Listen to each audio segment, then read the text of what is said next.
hari ini saya dengan sukacitanya ingin mengumumkan Kerajaan Perikatan Nasional telah memutuskan untuk melaksanakan beberapa inisiatif dan bantuan tambahan khusus untuk saudara dan saudari sekalian di bawah pakej kerangka inisiatif tambahan prihatin atau dengan ringkasnya Kita Prihatin.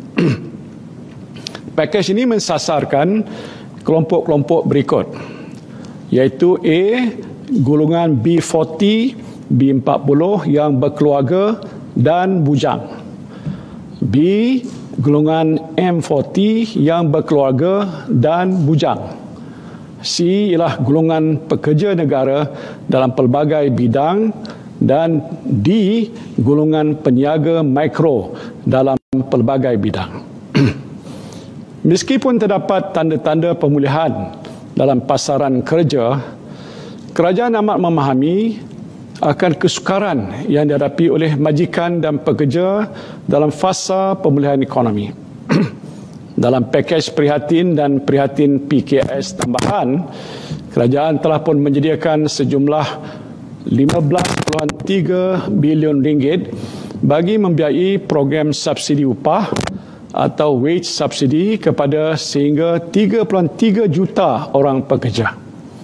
Sehingga 11 September 2020, seramai 2.63 juta orang pekerja dan lebih daripada 321,000 majikan telah mendapat manfaat daripada pemberian subsidi upah ini yang melibatkan peruntukan sebanyak 10.4 bilion ringgit. Permohonan untuk program subsidi upah adalah untuk tempoh 6 bulan bermula semenjak 1 April 2020 dan terbuka kepada semua sektor.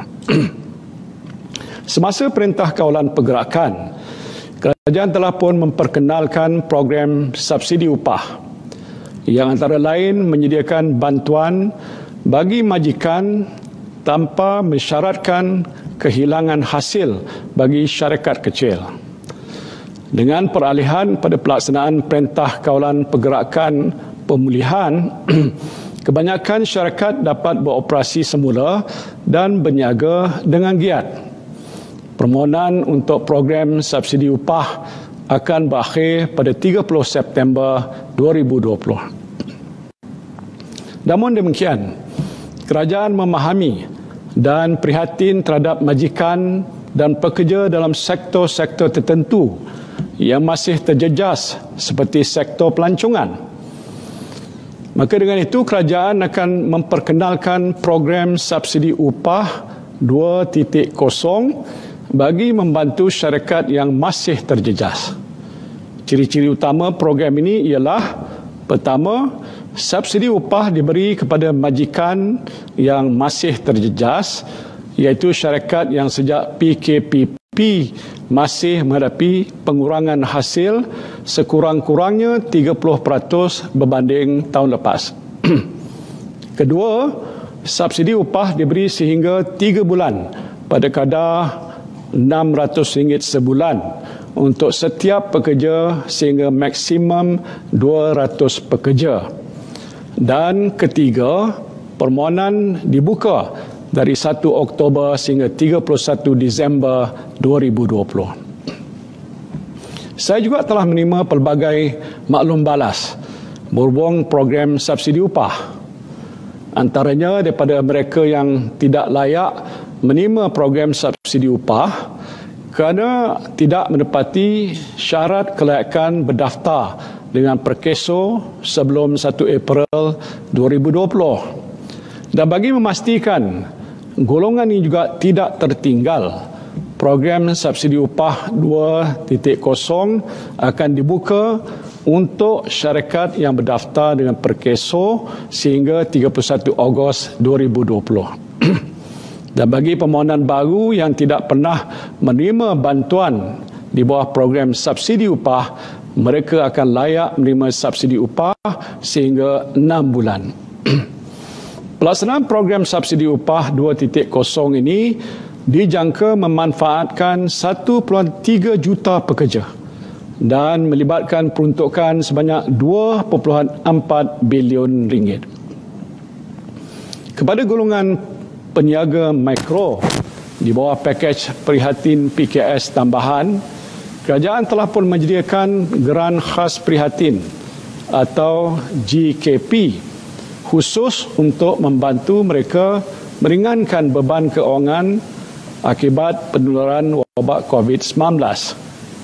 Permohonan untuk GKP yang telah dibuka pada 1 Mei 2020 hingga 15 Mei 2020 dengan kadar bantuan berjumlah RM3,000 setiap peniaga mikro telah memanfaatkan 545,000 peniaga kecil seluruh negara.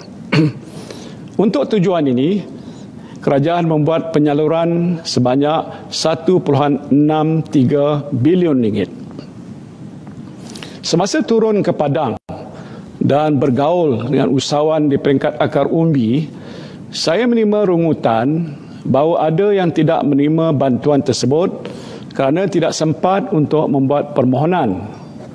Terdapat juga peniaga yang tidak memenuhi syarat terdaftar sebelum 1 Januari 2020. Untuk nak memastikan lebih ramai peniaga mikro yang layak tapi masih belum berkesempatan untuk mendapatkan GKP, kerajaan bersetuju untuk membuka semula permohonan GKP mulai 1 Oktober hingga 31 Oktober 2020. Mengambil kira maklum balas yang diterima, GKP akan dibuka pada peniaga mikro yang berdaftar atau memegang lesen berniaga dengan Suruhanjaya Syarikat Malaysia atau pihak berkuasa tempatan sehingga 31 Ogos 2020. Bayaran disasarkan akan dibuat mulai 25 November 2020. Pembukaan semula inisiatif GKP untuk permohonan bahan baharu dijangka akan dapat memanfaatkan lebih daripada 200,000 peniaga mikro dengan melibatkan peruntukan sebanyak hampir 600 juta ringgit.